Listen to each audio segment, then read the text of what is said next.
Welcome to Burlap Teachers. Enjoy the video. In this video, I will explain how to fix PS5 buttons. First, let's try some simple troubleshooting steps. Begin by performing a hard reset on your controller.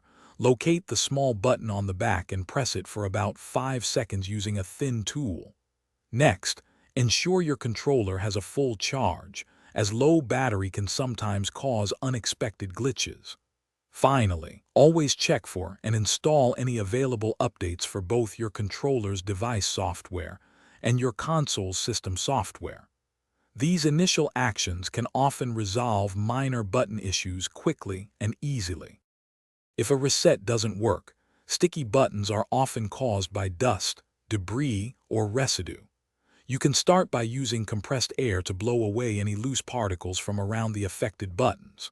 For more stubborn stickiness, dampen a cotton swab with isopropyl alcohol, ideally 90% or higher, and gently wipe around the button edges. Press the buttons repeatedly in a circular motion to help loosen any trapped grime. Finish by wiping the controller's exterior with a slightly damp microfiber cloth. When external cleaning isn't enough, a deeper internal clean might be necessary. You will need a precision Phillips screwdriver and plastic pry tools to carefully open the controller's casing. Once inside, gently disconnect the battery and ribbon cables.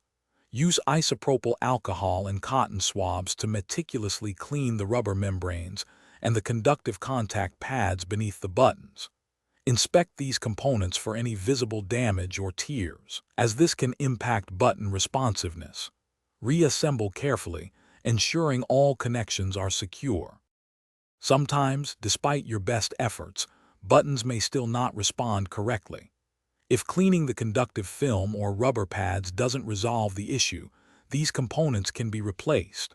For more complex problems, such as a broken trigger spring or internal circuit damage, seeking assistance from a professional repair service is highly recommended. If all repair attempts fail, and the controller remains unresponsive, purchasing a new controller might ultimately be the most practical solution for a smooth gaming experience. Thanks for watching. Consider subscribing if this video helped you.